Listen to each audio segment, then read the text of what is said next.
अस्सलाम वालेकुम। कैसे हैं आप लोग? दुआ करते हैं कि अल्लाह ताला हम सबको अपनी ज़बान में रखे, हर मुसीबत हर परेशानी से बचाए। तो आज हम बना रहे हैं बीफ कोफ्ता करी, जो खाने में बेहद मज़ेदार है और आसान रेसिपी से बनी है। तो इंशाल्लाह मेरी रेसिपी से बनाइएगा, आपको बहुत पसंद आएगी। तो इसके लिए हमें जिन चीज़ों की ज़रूरत है उसमें हमने लिया है बोनलेस बीफ है 1/2 kg, 2 मीडियम साइज़ की प्याज हैं, 3 से 4 अदद ग्रीन चिली हैं, 3 से 4 अदद गार्लिक हैं। तो इन तमाम चीज़ों को हमने चॉपराइज़ कर लिया था, बिल्कुल बारीक पीस लिया था, क्योंकि थोड़ा सा मोटा पीसेंगे तो कोफ्ते नहीं बनेंगे, इसलिए इसे बारीक पीस लें।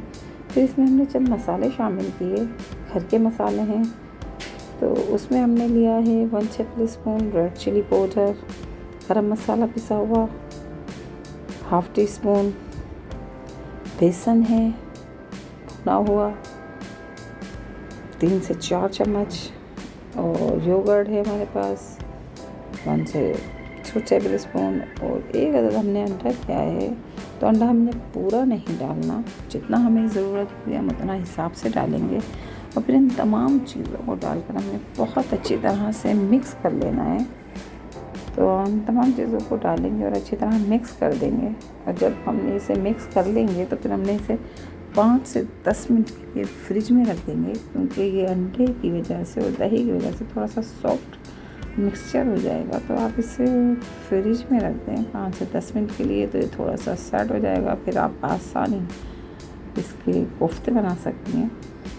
तो आप कोफ्ते बना लीजिएगा जैसा आपके घर में फैमिली में पसंद करते हैं, छोटे बड़े जिस साइज़ के आप खाना पसंद करते हैं उसी साइज़ के आप कोफ्ते बनाइएगा। और तमाम कोफ्ते बनाने के बाद हम इसे थोड़ा सा फ्राई कर लेंगे। तो मैंने फ्राई पैन में लिया है ऑयल, 1/4 कप हमने ऑयल डाल दिया, और उसके अंदर हमने थोड़ा सा गर्म हो गया ऑयल, तो हमने उसके अंदर ये तमाम कोफ्ते डाल दिए।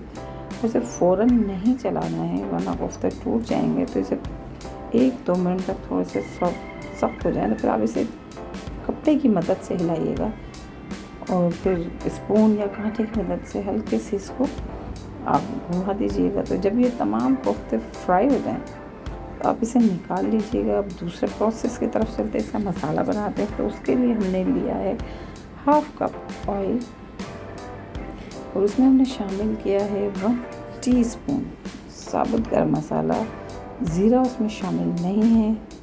लौंग ले लीजिए, काली मिर्च ले लें, 1-2 लीव्स मैंने तेज़पात के लिए थे, वो हमने इसमें डाल दिया है, वो शामिल कर दिया। उसे थोड़ा सा चलाएंगे। फिर इसमें मैंने ली थी 2 मीडियम साइज़ की प्याज, उसे बारीक पीस लिया था, और उसी में ही मैंने शामिल किया था लहसुन और अदरक।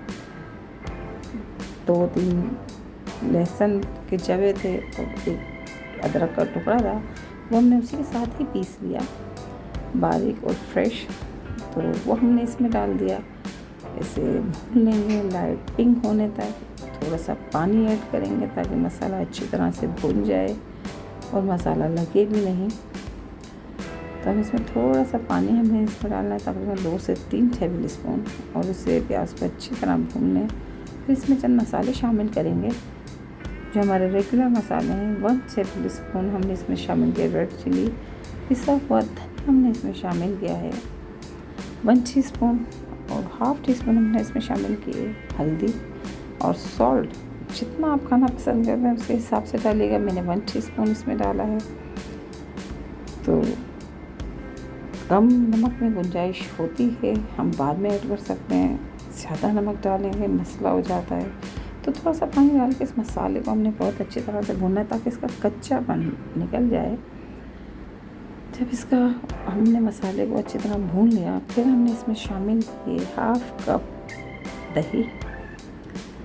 तो दही डाल के हम इसे अच्छी तरह से भून लेंगे मसाले को, ताकि हमारा मसाला अच्छी तरह भून जाए। और जब ये दही वाला मसाला अच्छी तरह भून गया तो फिर हम इसमें शामिल कर देंगे कोफ्ते डालकर फ़ौरन चम्मच नहीं चलाना है।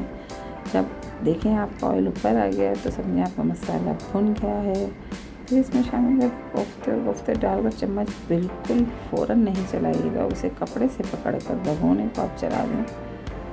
अच्छा, फ्राई किए हुए कोफ्तों का टेस्ट अच्छा होता है, अलग होता है बिल्कुल। बहुत से इसमें कच्चे कोफ्ते भी ऐड करते हैं मसाले में, तो अगर आप वैसा पसंद करते हैं वैसे डालिए। मैं इस तरह से डालती हूँ, जैसे टेस्ट अच्छा लगता है आप भी बना कर देखिएगा, इंशाल्लाह आपको इसका टेस्ट बहुत अच्छा लगेगा। तो जब 5 मिनट तक कोफ्ते उस मसाले में पक जाएँ और आप इसे हिला दें, फिर उसके बाद आप देखिएगा कोफ्ते खुद ब खुद ही सख्त हो जाएंगे। तो आप इसे स्पून की मदद से थोड़ा सा मसाला इसका भून लें। तो भूनने के बाद आप इसमें डाल दीजिएगा 1 से 1.5 गिलास तकरीबन पानी और थोड़ा सा इसको पका लीजिएगा। 5 से 10 मिनट के लिए इसको पका लीजिएगा ताकि कोफ्ते अच्छे से हमारे मसाले के अंदर पक जाएं। हालांकि उसको ज़रूरत नहीं है क्योंकि इसे हमने भुना भी है, मसाले में भी भुना है, तो शोरबा भी इतना ज़्यादा नहीं डालेंगे। तो अपने हिसाब से शोरबा डालें, ज़्यादा पसंद करते हैं ज़्यादा डालें, कम पसंद करते हैं भुनवा पसंद करते हैं भुनवा रखें। तो मैंने इसमें शामिल किया 1/2 टीस्पून गरम मसाला पिसा हुआ, थोड़ा सा हरा धनिया और एक हमने इसमें ग्रीन चिली ऐड की है ताकि इसका टेस्ट इस सालन में अच्छे से आ जाए। और फिर हमने इसे तकरीबन 5 से 10 मिनट के लिए पका लिया था। तो सालन हमारा तैयार हो गया है। तो हम ज़रा पतला शोरबा पसंद करते हैं, तो हमारे यहाँ इसी तरह से बनता है। भुनवा हम नहीं अच्छा लगता हमको, तो आपको भुनवा अच्छा लगता है तो आप भुनवा लीजिए। ये मीठे शोरबा था जिसे आप चपाती, नान या राइस के साथ खा सकते हैं। ऊपर से गरम मसाला पिसा हुआ डाल दिया, हरी मिर्चें डाल दी, हरा धनिया डाल दिया, तो ये एक मज़ेदार सा सालन तैयार हो गया। खाने में बहुत मज़ेदार होगा। तो पहले लोग कहा करते थे कि जनाब खशखश के बग़ैर कोफ्ते नहीं बनते, भुने हुए चनों के बग़ैर कोफ्ते नहीं बनते। तब अब इसका अल्टरनेट आ गया है, तो अंडे और दही से के साथ भी हम इसे बहुत अच्छे से बना सकते हैं और इंशाल्लाह ये टूटेंगे भी नहीं क्योंकि दही की वजह से सॉफ्ट होंगे और अंडे की वजह से क्रिस्प।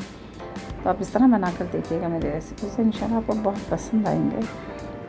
इजाज़त दीजिए, दुआ में याद रखिएगा। नेक्स्ट वीडियो के लिए अल्लाह हाफ़िज़।